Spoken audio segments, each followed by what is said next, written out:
तो पार्ट 4 की स्टार्टिंग होती है और अभी तक हमने देखा था जून मिको के स्कूल जाता है उसके टीचर से बात करने, और वो जब टीचर से मिलता है तो यहाँ मिको को पता चल जाता है कि ये मेरी टीचर ही जून की एक्स गर्लफ्रेंड है। मतलब पहले जो जून की गर्लफ्रेंड थी वो यही है मेरी टीचर। ये तो हमें पहले से ही पता था, लेकिन मिको को ये बात नहीं पता था और मिको जून को उनसे इस तरह बात करता देख बिल्कुल सैड हो जाती है और जेलस होने लगती है। जून टीचर से बात कर कर शेयर हाउस आता है तो वो सबको बताता है जो मेरी गर्लफ्रेंड थी वो ही अभी मिको की टीचर है।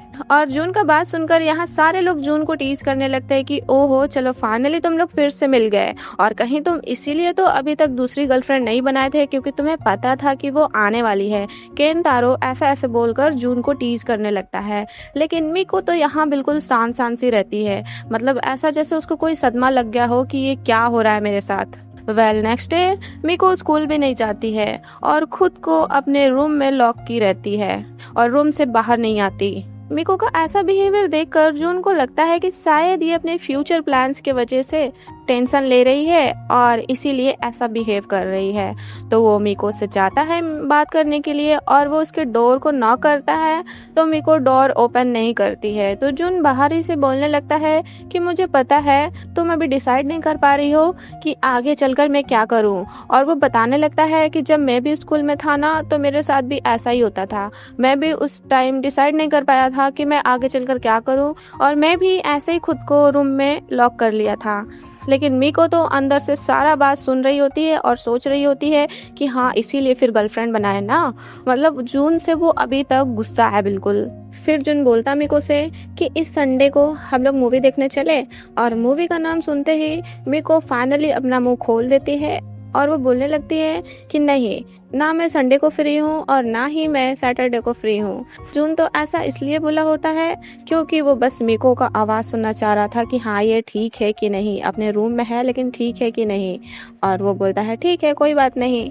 देन नेक्स्ट डे मिको को फाइनली उसके पार्ट टाइम जॉब का सैलरी मिल जाता है और वो जो बोलने लगता है कि चलो अब तुम जून के लिए गिफ्ट ले लोगी, और ये भी बोलता है कि लोग प्यार में कितना ज़्यादा एफर्ट दिखाते हैं ना, ये बात मैं तुम्हें देखकर जाना। ये सुनकर मिको बिल्कुल शॉक कि क्या तुम बोलना चाहते हो कि मैं जून से प्यार करती हूँ इसलिए इतना ज़्यादा एफर्ट दिखा रही हूँ। हो जो बोलता है हाँ मैं तुम्हारे साथ हमेशा रहता हूँ तो मैं इतना भी नहीं जानूंगा। होजो को पहले से ही थोड़ा थोड़ा पता चल रहा था कि मिको जून को लाइक करती है, तो आज वो ये बात बोल देता है और फिर बोलने लगता है कि तुम्हें अभी बहुत ज़्यादा बुरा फील हो रहा होगा ना ये बात जानकर कि जून की एक गर्लफ्रेंड रह चुकी है। मिको बोलती है हाँ, लेकिन मुझे ये भी पता है कि वो अडल्ट है और मुझसे बहुत ज़्यादा बड़े हैं और उनके एज में तो डेट करना नॉर्मल है, तो वो क्यों ना करें किसी से। बस मुझे ये बात सताता है कि मेरा कोई चांस है भी कि नहीं, मतलब मेरा जून के साथ कुछ हो सकता है कि नहीं। इधर जून को देखते हैं जिसके पास एक बड़े एजेंसी का ऑफर आया होता है डिज़ाइनिंग के लिए और उस कंपनी में जॉब करने के लिए।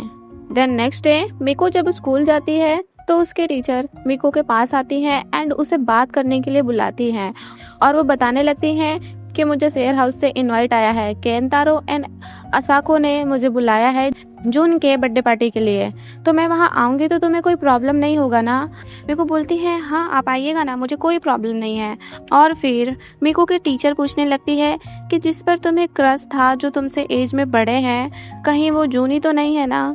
मिको झूठ बोलने लगती है कि नहीं वो जून नहीं है, मुझे पता है आप दोनों डेट किए हो पहले, लेकिन आप इतना मत सोचिए वो जून नहीं है। ये बात सुनकर मिको के टीचर को थोड़ा अच्छा लगता है और वो हंसने लगती हैं और वो ये भी बोलने लगती हैं वैसे भी अब मेरे अंदर जून के लिए कोई फीलिंग्स नहीं है।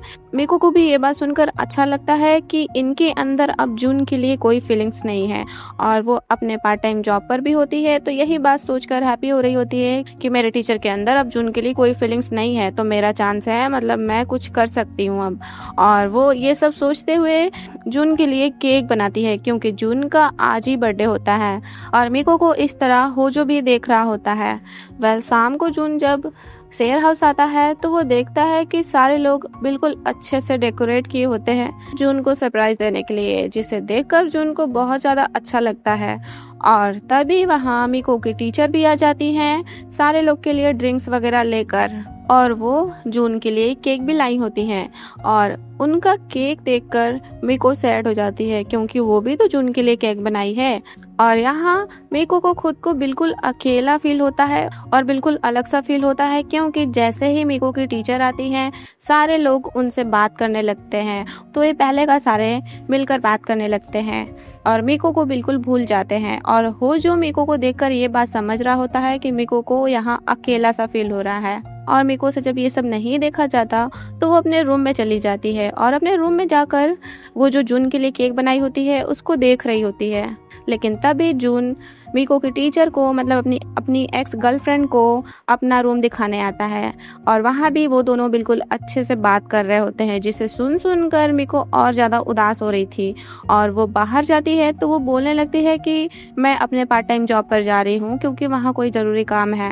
जून बोलता है कि रुको, मैं तुम्हारे साथ चलूँगा, तुम्हें वहाँ तक छोड़ दूंगा। लेकिन मिको जून के लिए वेट नहीं करती और वो वहाँ से चली जाती है बिना किसी का बात सुने। उसके जाने के बाद जून मिको को बोलने लगता है कि ये बात नहीं सुनती, अपने मन का करती है, ये वो मिको को बोलने लगता है, उसके ऊपर गुस्सा करने लगता है। लेकिन होजो से अब रहा नहीं जाता और वो बोलने लगता है कि वो बात नहीं सुनती है या आप फिर मिको को नहीं समझते हैं। तो जून बोलता है कि तुम बोलना क्या चाहते हो। और यहाँ जून में और होजो में बहस हो जाता है। लेकिन केनतारो फिर भागकर मिको के पास जाता है और वो मिको से बात करने लगता है और वो बोलने लगता है कि तुमसे मिलने से पहले जून ऐसा बिल्कुल नहीं था। तुम्हें लगता है कि जून तुम्हें सीरियसली नहीं लेता है, पर मेरा बात मानो, तुम्हारे आने के बाद जून बहुत ज़्यादा चेंज हो गया है और तुम ही हो ऐसी जो उसके लाइफ में बहुत ज़्यादा चेंजेस लाई हो। पहले जून किसी भी एजेंसी में या किसी के कंपनी में जॉब करना नहीं चाहता था, मतलब वो अपने लाइफ को सीरियसली लेता ही नहीं था। उसको ये फील नहीं होता था कि मैं जॉब कर कर क्या करूँगा, मतलब वो अपने फ्यूचर के लिए, आगे के लिए कुछ भी नहीं सोचता था। लेकिन जब से तुम आई हो वो तुम्हें दिखाने के लिए खुद को बेहतर बना रहा है और अपने लाइफ के लिए सोच रहा है, ताकि तुम भी उसको देखकर अपना लाइफ अच्छे से सोच पाओ कि आगे मुझे क्या करना है। और यहाँ वो जून का पहले का बताने लगता है कि जून पहले बहुत ज़्यादा डिप्रेस रहता था, वो अकेले खुद को रूम में लॉक कर कर रखता था। लेकिन तुम्हारे अंकल उसे हमेशा समझाया करते थे और उससे हमेशा बात करते थे, जिससे वो अपने डिप्रेशन से बाहर आया और खुद के लिए थोड़ा काम करने लगा। लेकिन जब से तुम आई हो वो खुद के लाइफ के लिए सोचने लगा है। और ये सब बात सुनकर, केनतारो का ये सब बात सुनकर मिको को अच्छा लगता है और वो स्माइल करने लगती है। और केनतारो ये भी बोलता है कि जून कभी किसी पर इतना ध्यान नहीं दिया था। हाँ, वो सबके लिए वेलकम पार्टी रखता था, लेकिन इतना ज़्यादा किसी का केयर वो आज तक नहीं किया था जितना वो तुम्हारा करता है। और ये बात सुनकर मिको याद करने लगती है कि हाँ, सच में जून मेरा बहुत ज़्यादा केयर करते हैं और वो फिर और ज़्यादा हैप्पी हो जाती है। केनतारो मिको को शेयर हाउस लाता है तो यहाँ जून मिको को सरप्राइज देता है, वो भी उसी का बनाया हुआ केक लेकर, और सारे लोग मिको को बेटर फील कराते हैं। और जून मिको का बनाया हुआ केक खाकर बोलता है कि ये मेरा बेस्ट गिफ्ट है। ये सबसे मिको बहुत ही ज़्यादा हैप्पी हो जाती है।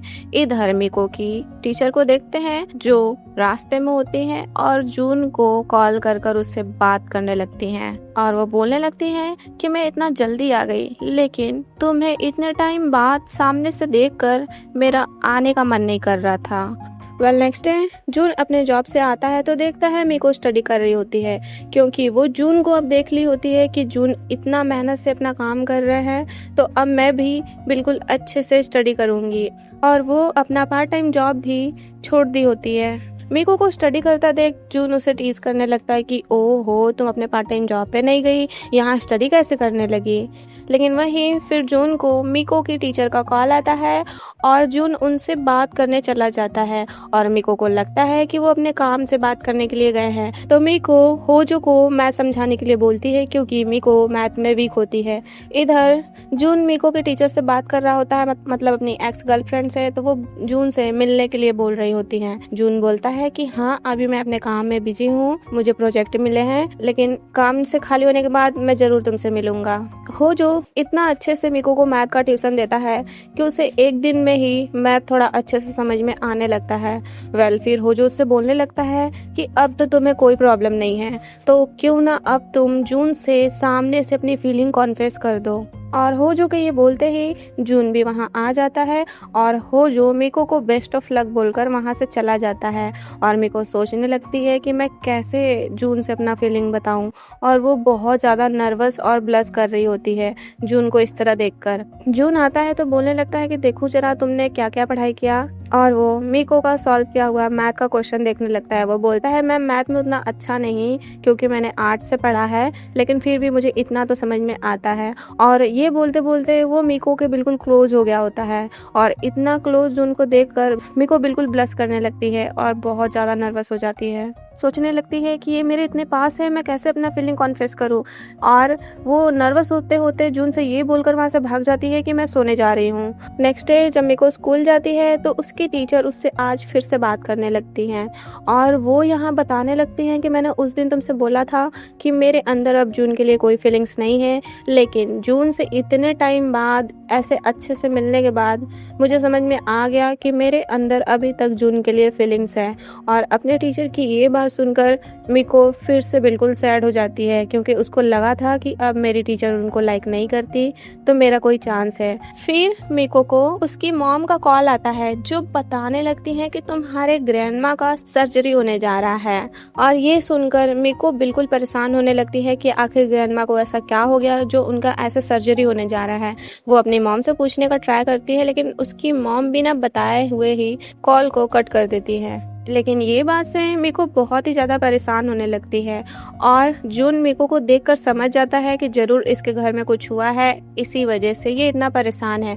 तो जून मीको के पास जाता है और उससे पूछता है कि क्या हुआ, किसका कॉल आया था, कोई प्रॉब्लम है क्या। तो मीको उससे बताती है कि मेरे ग्रैंडमा का सर्जरी होने जा रहा है। ये बात सुन जून बोलता है तुम बहुत ज़्यादा परेशान हो ना अभी। मीको बोलती हाँ। तो जून बोलता है ठीक है तुम रेडी हो जाओ, हम लोग चलते हैं वहाँ। मीको तुरंत रेडी होने लगती है, और जून रात भर ड्राइव कर कर मीको को उसके ग्रैंडमा के घर मतलब उसके विलेज लेकर जाता है। और वहाँ जाता है तो पता चलता है कि उसकी ग्रैंडमा उतना भी ज़्यादा बीमार नहीं है। ये एक छोटी सी उनकी कोई सर्जरी थी और उतना ज़्यादा सीरियस कंडीशन नहीं है, और उसकी ग्रैंडमा अब बिल्कुल ठीक है और सबसे बात भी अच्छे से कर रही हैं। तो ये देख मीको अपने मॉम से बोलने लगती है कि मुझे तो लगा था ग्रैंडमा को बहुत ज़्यादा सीरियस हालत है, आप ऐसा मुझे कॉल कर कर बोल रही थी, तो इस वजह से मैं बिल्कुल भागी यहाँ चली आई, लेकिन यहाँ आकर देख रही हूँ तो ग्रैंडमा बिल्कुल ठीक है।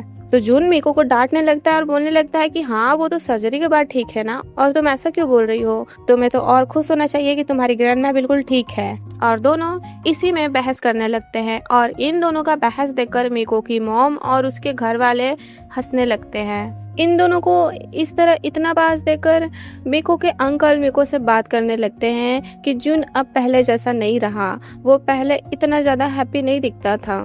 मीको बोलती है हाँ, और अब तो वो एक डिज़ाइनिंग ऐड भी करने वाले हैं। और मीको जून का डिज़ाइन किया हुआ ड्रिंक कैन भी दिखाती है, और यहाँ मीको के अंकल उसको बताने लगते हैं कि 3 साल पहले जून ऐसे ही डिज़ाइनिंग कंपनी में जॉब करता था, लेकिन इसका डिज़ाइन इसके सीनियर ने चोरी कर लिया, और उस टाइम जून उससे बहुत ज़्यादा झगड़ा किया था, और उसी टाइम से वो कंपनी में जॉब करना छोड़ दिया था। तो मैं उसे बहुत समझाया, लेकिन वो फिर से ये सब जॉब स्टार्ट नहीं किया, लेकिन उसको अब फिर से ऐसे स्टार्ट करता देखकर मुझे बहुत ज़्यादा अच्छा लग रहा है। फिर मीको जून को अपना विलेज दिखाने ले जाती है, और वो जून से बात करने लगती है कि मेरी वजह से आपको यहाँ आना हुआ, आपके काम में प्रॉब्लम हो रहा होगा ना। जून बोलता है कि नहीं, वैसे भी मैं वो कंपनी अब छोड़ने वाला हूँ, मैं वहाँ काम नहीं करूँगा, मैं रिजाइन कर रहा हूँ। ये सुन मीको बिल्कुल शॉक हो जाती है और पूछती है क्यों, इतने टाइम बाद आप किसी कंपनी में ऐसे अच्छे से जॉब कर रहे हैं और आपका ऐड भी आने वाला था, तो आप रिजाइन क्यों कर रहे हैं। तो जून बोलने लगता है कि मुझे नहीं करना है ऐसे, बट मीको उसे समझाने लगती है कि मैं आपको ही देखकर इतना अच्छे से अपने स्टडी पर फोकस कर पाई हूँ, और आपकी वजह से ही मैंने सोच लिया है कि मुझे आगे क्या करना है, और अब आप खुद पीछे हट रहे हैं। और वो ऐसे बोलते बोलते रोने लगती है, और वो रोते रोते बोलने लगती है कि मैं चाहती हूँ कि आप ऐसे ही मेहनत करते रहें और अपने लाइफ में बहुत ज़्यादा आगे जाएं, जो आप चाहते हैं वो कर पाएं। मीको को इस तरह रोता देखकर जून उसे शांत कराने लगता है और बोलने लगता है कि अरे रो मत। लेकिन यहाँ मिको रुकती है और जून को ध्यान से देखने लगती है और देखते देखते बोलने लगती है कि जून, मैं आपको लाइक करती हूँ। ये बात सुनकर जून बिल्कुल शॉक और ये पार्ट यहीं ख़त्म हो जाता है। Thank you for watching. Bye bye.